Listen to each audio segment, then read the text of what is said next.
नमस्कार, स्वागत है आपका। आप देख रहे हैं इंडिया वॉइस और मैं हूं आपके साथ योगेश पांडे। झारखंड में ईडी और आईटी की लगातार कार्रवाई जारी है और इस कार्रवाई के बाद लगातार झारखंड में सियासी उठापटक का दौर भी देखने को मिला है। सियासी माहौल गर्माता नजर आया है, लेकिन आज सुप्रीम कोर्ट से हेमंत सोरेन को बड़ी राहत मिली है। वो राहत क्या है, इस रिपोर्ट में देखिए।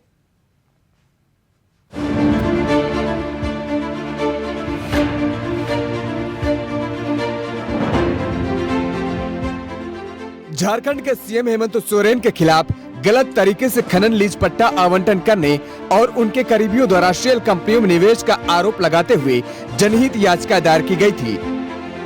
इस याचिका की वैधता को झारखंड सरकार ने हाईकोर्ट में चुनौती दी थी, जिस पर झारखंड उच्च न्यायालय ने याचिकाओं को सुनवाई योग्य माना था। जिसके बाद सोरेन ने सुप्रीम कोर्ट का रुख किया तो 17 अगस्त को इस मामले पर शीर्ष अदालत ने सुनवाई पूरी कर फैसला सुरक्षित रख लिया था, जिस पर आज अपना फैसला सुनाते हुए शीर्ष अदालत ने मुख्यमंत्री हेमंत सोरेन को बड़ी राहत दी है। शीर्ष अदालत ने शेल कंपनियों में निवेश और खनन पट्टे में अनियमितता को लेकर सोरेन के खिलाफ दाखिल की गई जनहित याचिकाओं पर सुनवाई से इनकार कर दिया है। इसके साथ ही शीर्ष अदालत ने झारखंड उच्च न्यायालय के उस आदेश को भी रद्द कर दिया है जिसमें उसने इन याचिकाओं को सुनवाई योग्य माना था। सुप्रीम कोर्ट ने हमारा क्लियर पक्ष था कि ये शिवशंकर शर्मा जो है ये मोटिवेटेड पीआईएल फाइल करता है और इसके ऊपर इसके पास कोई आधार नहीं है। जो एलिगेशंस लगाए गए हैं माननीय मुख्यमंत्री जी के खिलाफ या फिर अन्य ब्यूरोक्रेट्स के खिलाफ या किसी भी के भी खिलाफ एलिगेशंस लगाने मात्र से बिना आधार के और उसको एंटरटेन नहीं करना चाहिए पीआईएल इस तरह से। तो उसको सुप्रीम कोर्ट ने मानते हुए ये कह दिया कि ये पीआईएल निराधार है और मेंटेनेबल नहीं है। और जो जजमेंट हमारे माननीय उच्च न्यायालय ने दिया था कि इसको मेंटेनेबल मानते हुए इसको चलाने का जो आदेश दिया गया था, उस आदेश को सुप्रीम कोर्ट ने निरस्त किया है। अब सुप्रीम कोर्ट के इस फैसले का बीजेपी भले ही स्वागत कर रही हो, लेकिन बीजेपी की मंशा पर कहीं न कहीं पानी फिरता जरूर नजर आ रहा है।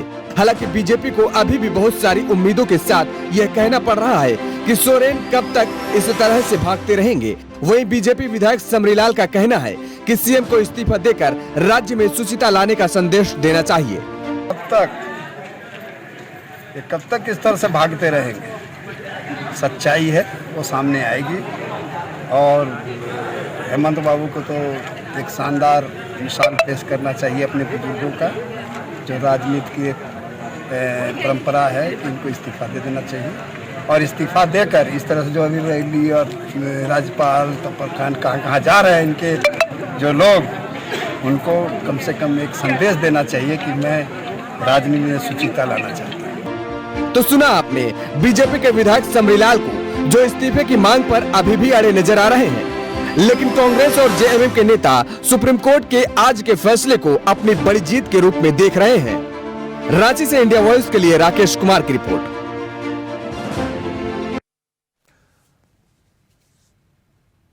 तो झारखंड के मुख्यमंत्री हेमंत सोरेन को सुप्रीम कोर्ट से आज बड़ी राहत मिली है। दरअसल जब शेल कंपनियों पर बड़ा आरोप लगा था और उसमें कहीं ना कहीं मुख्यमंत्री हेमंत सोरेन की संलिप्तता का भी आरोप लगा था, तो सुप्रीम कोर्ट ने झारखंड के मुख्यमंत्री हेमंत सोरेन को आज बड़ी राहत दी है। इन सारे मामलों पर सुप्रीम कोर्ट ने झारखंड हाईकोर्ट के फैसले को बदलते हुए शेल कंपनियों में निवेश और उनके अपने करीबियों को गलत तरीके से खनन पट्टे देने में कथित अनियमितताओं के चलते सोरेन के खिलाफ दाखिल जनहित याचिकाओं को सुनवाई योग्य नहीं माना है। इस मामले में सीजेआई यूयू ललित, न्यायमूर्ति रविंद्र भट्ट और न्यायमूर्ति सुधांशु धूलिया की अध्यक्षता वाली पीठ ने सुनवाई की थी। हालांकि फैसला जस्टिस सुधांशु धूलिया ने सुनाया। दरअसल सीएम सोरेन और झारखंड सरकार ने हाईकोर्ट में इस मामले से संबंधित जनहित याचिका को झारखंड हाईकोर्ट ने सुनवाई योग्य मान लिया था। शिवशंकर शर्मा ने झारखंड हाईकोर्ट में जनहित याचिका दायर की थी, जिसे हाईकोर्ट ने सुनवाई योग्य माना था। झारखंड हाईकोर्ट की ओर से दायर जनहित याचिका को सुनवाई योग्य माने जाने के खिलाफ सुप्रीम कोर्ट में याचिका दाखिल की गई थी और सुप्रीम कोर्ट ने हेमंत सोरेन की याचिका पर सुनवाई करते हुए झारखंड हाईकोर्ट के फैसले को भी पलट दिया है।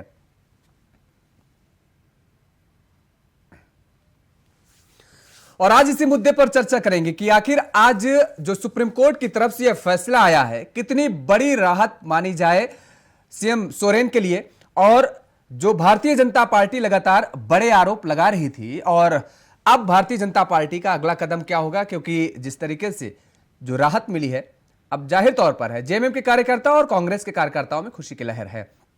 हमारे साथ फिलहाल दो मेहमान जुड़ चुके हैं। सुशांतो मुखर्जी जी हैं, मार्क्सिस्ट के नेता हैं, आपका बहुत बहुत शुक्रिया स्वागत है मुखर्जी जी। और प्रतुल सहदेव जी हमारे साथ जुड़े हुए हैं, भारतीय जनता पार्टी का पक्ष रखेंगे। प्रतुल जी आपका भी बहुत बहुत स्वागत है। प्रतुल जी, ये जो फैसला आया आज सुप्रीम कोर्ट का, जेएमएम और कांग्रेस के कार्यकर्ताओं में तो बेहद खुशी नजर आ रही है।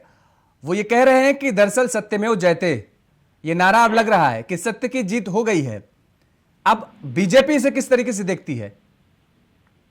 देखिए योगेश जी, पूरे मामले को समझना होगा। हाँ। योगेश जी, आपसे आग्रह है कि थोड़ा ऑडियो ठीक कराए, आवाज इको बैक कर रही है। करवा रहे हैं आपकी। जी योगेश जी, पूरे आप झारखंड के परिप्रेक्ष्य में मामलों को समझना होगा, जिसमें अभी फिलहाल सरकार कटघरे में 3 मामले थे। पहला मामला जिस पे आज हम लोग चर्चा कर रहे थे, जिसमें सर्वोच्च न्यायालय ने माना कि ये मेंटेनेबल जो पीआईएल जिसने किया, किसी व्यक्ति ने किया जिसका भारतीय जनता पार्टी से कोई लेना देना नहीं, इसलिए इस पे टिप्पणी करना हमारे लिए उचित नहीं होगा। किसी ने पीआईएल किया, उस पे हाईकोर्ट ने एक जजमेंट दिया कि मुख्यमंत्री के द्वारा जो बड़े पैमाने पर मनी लॉन्ड्रिंग की जो आरोप लगाए गए हैं वो सही है, इन पे सीबीआई जांच करनी चाहिए। हाँ। सुप्रीम कोर्ट ने आज उसी जजमेंट को कहा कि ये मेंटेनेबल नहीं है, ये जो पीआईएल करता है इनका टेक्निकलिटी, इनका इसमें लोकल स्टैंडर्ड जो केस में है वो मेंटेनेबल नहीं है, इसलिए इसकी मेंटेनेबिलिटी पर प्रश्न है, अब आगे इस पर सुनवाई नहीं होगी। 2 बड़े मामले जो मुख्यमंत्री पर चल रहे हैं, जिसके खिलाफ हम लोग हमेशा मुखर रहते हैं। एक पहला मामला चल रहा है मुख्यमंत्री, दूसरा मामला जो है वो ईडी का, जो ईडी ने 1000 करोड़ का भ्रष्टाचार का एस्टीमेट किया था, जिसमें माननीय मुख्यमंत्री के 3 करीबी सहयोगी प्रेम प्रकाश और पंकज मिश्रा और अमित अग्रवाल की गिरफ्तारी हो चुकी है, मुख्यमंत्री को भी समन हो चुका है। वो एक बड़ा घोटाला है जिसपे अभी तक कोई रोक नहीं है, जिसकी सुनवाई लगातार चल रही है। मुख्यमंत्री जी ने 3 हफ्ते का समय मांगा था, ईडी ने क्या निर्णय लिया इसकी जानकारी नहीं है। ठीक है, ईडी ने, लेकिन मैं योगेश जी खत्म करने दीजिए। जो अंतिम मामला है वो भारतीय जनता पार्टी ने राज्यपाल के पास शिकायत की थी कि मुख्यमंत्री ने माइनिंग मंत्री रहते हुए खुद अपने नाम पर माइनिंग पट्टे का लीज अलॉट किया था, जो कि ऑफिस ऑफ प्रॉफिट के तहत रिप्रेजेंटेशन ऑफ पीपल्स एक्ट के सेक्शन 19A का उल्लंघन है। और उसको लेकर राज्यपाल ने इलेक्शन कमीशन पे इस पर मंतव्य मांगा था और इस पर कार्रवाई। तो अभी मुख्यमंत्री की चिंताएं कहां दूर हुई है प्रदेश में?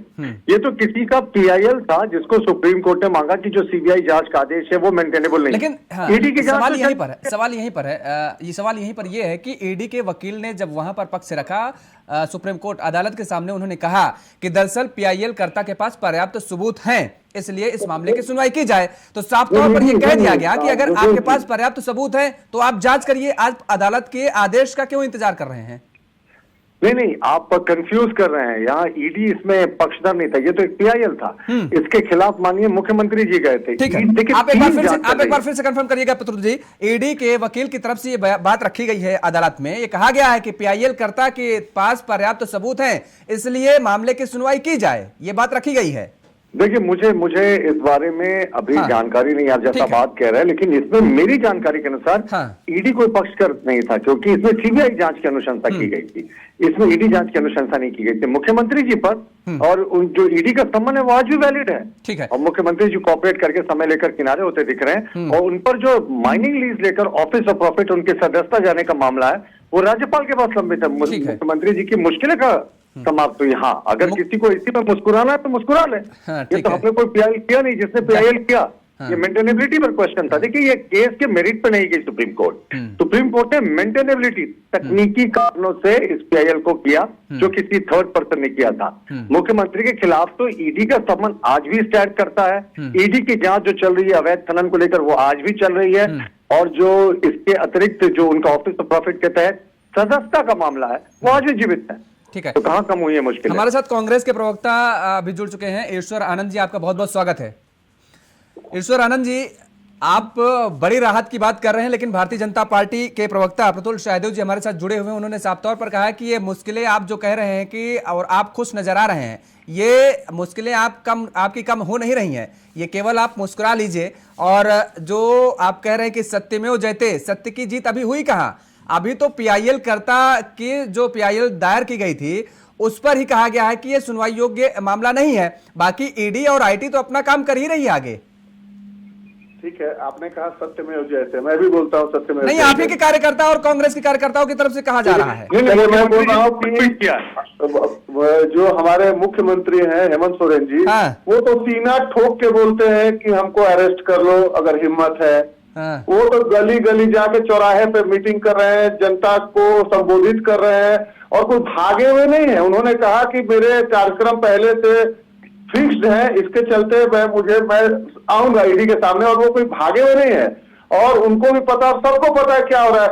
जिस तरीके से भारतीय जनता पार्टी की केंद्र की जो सरकार है वो लोकतांत्रिक ढंग से चुनी हुई सरकार को संवैधानिक संस्थाओं का दुरुपयोग करके जिस तरीके से अपदस्थ करने की कोशिश की जा रही है, कर रहे हैं वो लोग, ये तो जनता देख रही है और आने वाले वक्त में जनता जवाब देगी, जरूर जवाब देगी।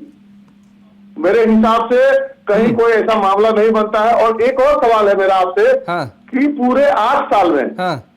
जब से भारतीय जनता पार्टी की सरकार केंद्र में बनी, तब से क्या कोई भी भारतीय जनता पार्टी का कोई भी लीडर, कोई भी नेता पे क्या कोई जांच बैठी है? मैं दोषी होने की बात नहीं कर रहा हूं, मैं कह रहा हूं क्या वो जांच के दायरे में कभी आए?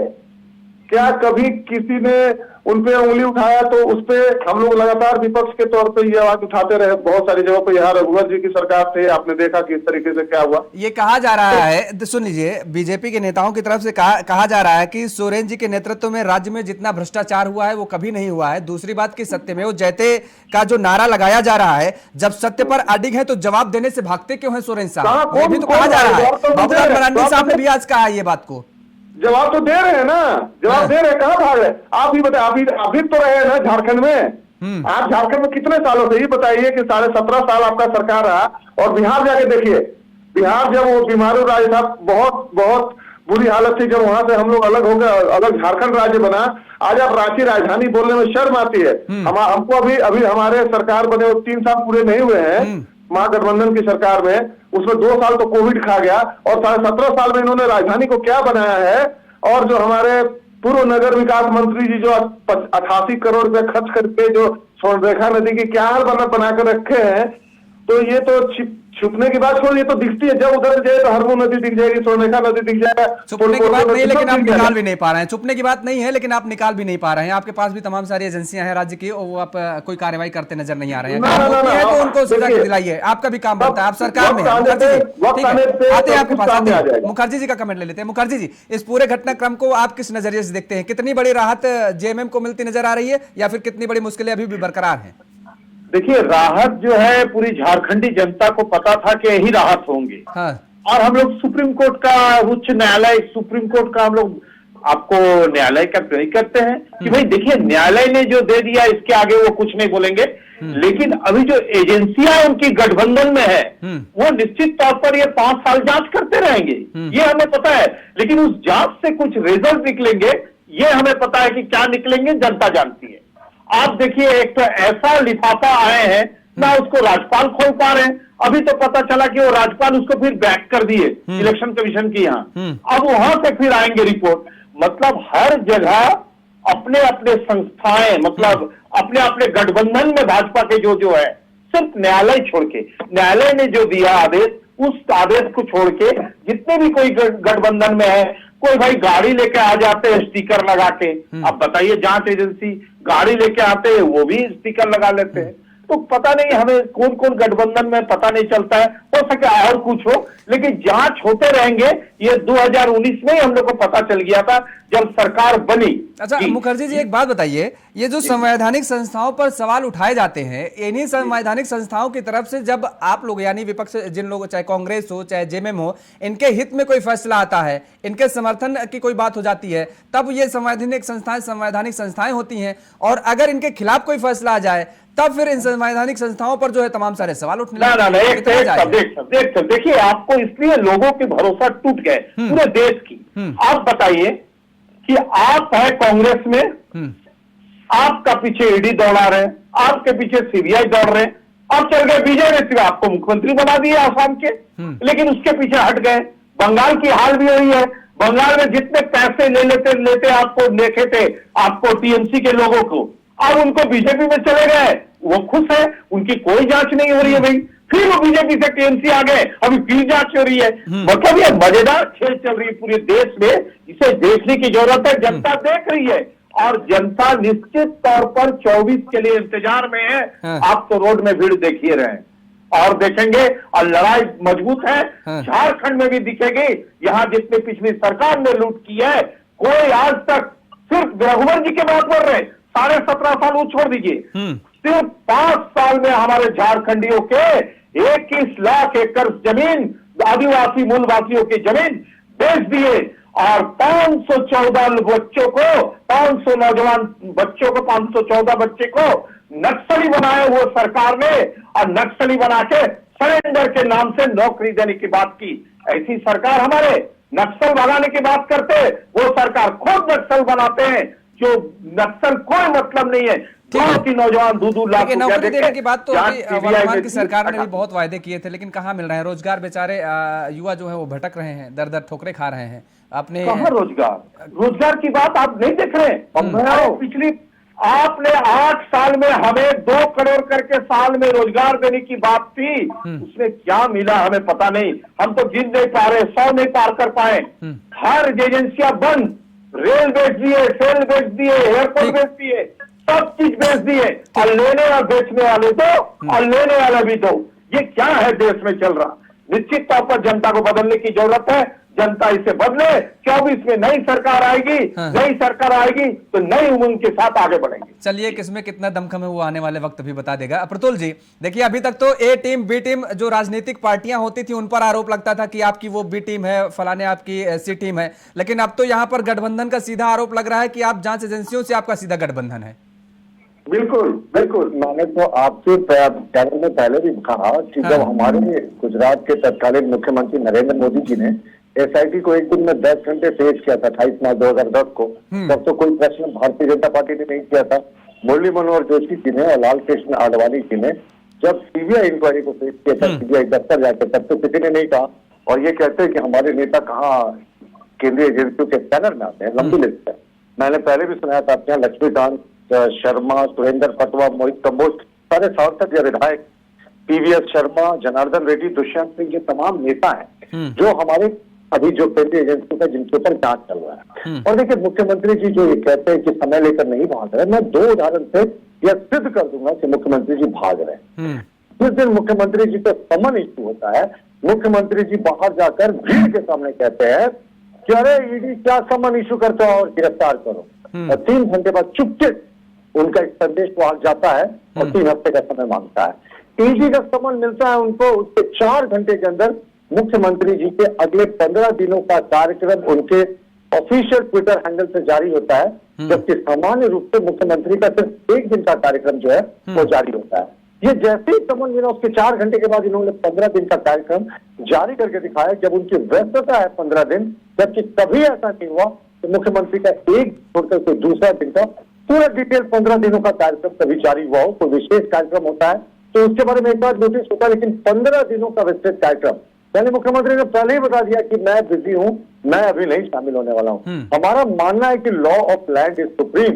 अगर आपने कोई गलती नहीं किया है तो कोई दुनिया की अदालत, कोई जांच एजेंसी अगर आपको गलत तरीके से चार्जशीट भी करती है तो दुनिया की कोई अदालत में वो चार्जशीट नहीं टिकेगा। फिर आप क्यों डर रहे हैं? जाहिर तौर पर इनके पास छिपाने के लिए काफी कुछ है। आप देखें 1000 करोड़ का स्कैम है साहब, ईडी ने ऑफिशियली इस बात को प्रेस रिलीज के जरिए कहा है। 1000 करोड़ का स्कैम सिर्फ एक जिले में हुआ, और मुख्यमंत्री के 3 करीबी उनके विधायक प्रतिनिधि जब जेल में होते हैं, मुख्यमंत्री के साइन ब्लैंक चेक, इतना विश्वास था उनको कि सारे बिजनेस ट्रांजेक्शन करते थे, तो वो उनके यहाँ मिलते हैं पंकज मिश्रा के यहाँ। मुख्यमंत्री की सुरक्षा में 2 गार्ड तैनात था साहब, वो दोनों गार्ड का AK-47 एक जो ईडी ने जिसे कस्टडी में लिया प्रेम प्रताप, उसके घर में एक तिजोरी में पड़। आप सोचिए मुख्यमंत्री के यहाँ सुरक्षा में गार्डों का जो AK-47 है, 2 गार्डों का, वो कैसे एक दलाल के घर में बरामद होता है। और इस तरह की सारी बातें हैं, ये ओपन एंड शट केस है। मुझे लगता है कि ईडी अपनी काम कर रही है, मुख्यमंत्री को कोऑपरेट करना चाहिए, लेकिन वो बाहर निकल पोस्टरिंग करते हैं। उनके नेता कहते हैं तीर चलेगा, धनुष चलेगा, किसके खिलाफ चलेगा साहब? ईडी के खिलाफ चलाएंगे तो जांच एजेंसी के खिलाफ चलाएंगे। अरे आदिवासी मूलवासियों ने आपको ये सोचकर चुना था कि आप यहाँ समाज के अंतिम पायदान पर खड़े आदिवासियों का विकास करेंगे, लेकिन इन्होंने किसको लीज दिया? अपने भाई को माइनिंग लीज दिया, खुद माइनिंग लीज दे लिया, अपनी साली को दिया जमीन, अपनी पत्नी को चांदों में जमीन दिया। तो इनके लिए आदिवासियत का मतलब पूरा का पूरा इनका परिवार है। और किसको इन्होंने लीज दिया? पंकज मिश्रा को दिया, जो इनके विधायक प्रतिनिधि हैं। तो तमाम सत्ता के जितने करीब के लोग थे सबको इस सरकार में उपकृत किया गया। और इनका कहना कि हमारी सरकार में बड़े पैमाने पर गड़बड़ी हुई, साहब अब तो 1.5 महीने में आपकी सरकार का 3 वर्ष पूरा हो जाएगा। एजेंसियां आपकी है, पुलिस आपका है, माइनिंग विभाग आपका है, पूरी सरकार आपकी है। किसने आपको रोका? आपने क्यों कार्रवाई नहीं की? आते हैं। ठीक है आनंद जी, आप बताइए कि किसने आपको रोका है? दूसरी तरफ आपके पास इतनी एजेंसियां हैं, और दूसरा सवाल ये कि आज भारतीय जनता पार्टी के स्टेट प्रेसिडेंट ने एक पोस्टर जारी किया है कि हेमंत सरकार हटाओ और झारखंड बचाओ। प्रखंड लेवल से प्रखंड इस तरह से जो है आपके विरोध में, सरकार के विरोध में अब भारतीय जनता पार्टी एक आंदोलन भी उसने शुरुआत कर दी है। और इसकी शुरुआत मैं आपके दूसरे सवाल का जवाब पहले देता हूँ। हाँ। कि भैया 17.5 साल सत्ता में रहने के बाद हटने का दर्द तो होगा ही। वो दर्द जो है अब बाहर निकल के आ रहा है कि हेमंत सोरेन को हटाओ। ठीक है, अभी जो राज्य के बड़े मुद्दे थे 1932 और सरना धर्म कोड, ठीक है, ये बड़े मुद्दे सुलझाए गए। तीसरी बात आप कह रहे हैं कि आपका एजेंसी है, तो जिस तरीके से आनंद फानन में केंद्र सरकार अपने एजेंसियों का दुरुपयोग कर रही है, उस तरीके से यह नहीं किया जाएगा।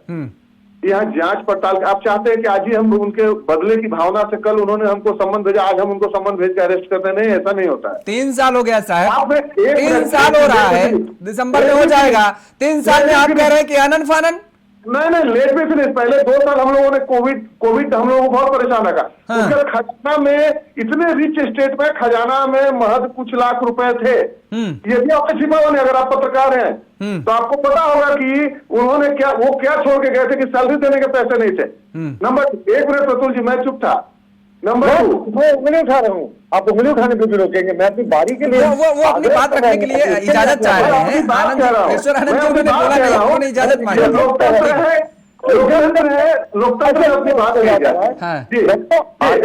मैंने उंगली उठाया। आग्रह मैं क्षमा चाहता हूँ अगर आपको ऐसा लगा। हाँ, बोलिए। मेरी बात खत्म होने दीजिए। मैं कह रहा हूँ कि क्या लोकतांत्रिक ढंग से, पद्धति से चुनी, लोकतंत्र में जनता के द्वारा चुनी हुई सरकार को इस तरीके से अपदस्थ करने के लिए, बदनाम करने के लिए, अगर आपके पास कुछ सबूत है, आप जब क्या ये राज्यपाल की भाषा है कि एटम बम? ठीक है, राज्यपाल की भाषा पर नहीं जाएंगे, उस पर देखिए, उस पर चर्चा कर चुके हैं। वही चीज आप कह रहे हैं, जो आप, अगर आपके पास सबूत है, तो वही तो प्रतुल जी भी कह रहे हैं ना कि अगर आपके पास सबूत है तो 3 साल हो गया है, आपने किसी नेता के खिलाफ या बीजेपी के नेता के खिलाफ क्यों नहीं कार्रवाई की? मैं हमारी बात सुनिए, मैं बदले की भावना की बात नहीं कर रहा हूँ। हमारी जांच चल रही है, मैं तो उसके लिए ऑथोराइज पर्सन नहीं हूँ इसके बारे में कुछ भी बताने का, या ना ही मुझे उस तरह से कुछ फीडबैक है। लेकिन देखिए, ये हवाबाई बातें होंगी आनंद जी, ये हवाबाई बातें होंगी। देखिए, अगर कोई भ्रष्टाचारी है और उसके खिलाफ जांच चल रही तो बताना पड़ेगा। ये सब ठीक है, आप सुनने की कोशिश नहीं। अरे हम सुन रहे हैं भाई, आप कुछ बात ही नहीं कर रहे, केवल घुमा रहे हैं। नहीं, ये जबरदस्ती आप चाहते हैं कि मेरे मुंह से बुलवा दें कि कल हमारे? हम जबरदस्ती नहीं चाह रहे हैं भाई। अगर कोई भ्रष्टाचारी है तो उसको भ्रष्टाचारी का नाम क्यों कर रहे हैं? प्रतुल जी कितने डंडे की चोट पे कह रहे हैं, प्रतुल जी तो कितने डंडे की चोट पे काम कर रहे हैं अपने नेताओं पे। मिस्टर एंकर, आप सुनिए, सरयू राय जी जो मंत्रिमंडल में उनके सहयोगी थे, उन्होंने गंभीर आरोप लगाए। मैंने तो आपको कितनों को आपने जेल में भेजा, ये बताइए आप। हाँ, तो अभी शुरू है जांच, हवा में नहीं थे जैसे अभी आप कर रहे हैं। 2 सवाल प्रत्युल जी ने कहा था कि उनके चेक मिले। मैं इसका जवाब देता हूँ कि उनके विधायक प्रतिनिधि हैं, उनके पास छूट गया होगा वो सारा वहां का। अगर विधायक प्रतिनिधि क्या कहा बताने की जरूरत नहीं है। क्यों नहीं छूट सकता है? मैं उनसे बात कर रहा हूँ।